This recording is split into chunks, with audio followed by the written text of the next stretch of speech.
আমার জীবন থেকে একটা বছর চলে যাচ্ছে, মানে আমি কবরের দিকে এক ধাপ এগিয়ে যাচ্ছি।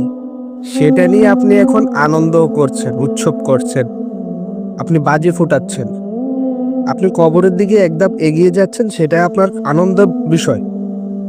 আপনার আফসোস হচ্ছে না যে আপনার জীবন থেকে একটা বছর চলে গিয়েছে, আপনি এক বছর কিছুই করেননি, ঠিকমতো নামাজ পড়েন নাই, জুমার দিন বাদে।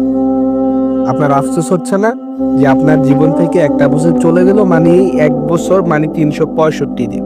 365 দিনের হিসাব আমি আমার রবকে দিতে হবে। কি উপার্জন করলাম এই 365 দিনে, এটা নিয়ে আমাদের কোনো আফসোস হচ্ছে না। আমরা 31st নাইট পালন করার জন্য সবাই রেডি হয়ে আছি। যে মুসলমান ঘরের সন্তান 31st নাইট বা নতুন বছর যেটাকে বলে, সেটা যদি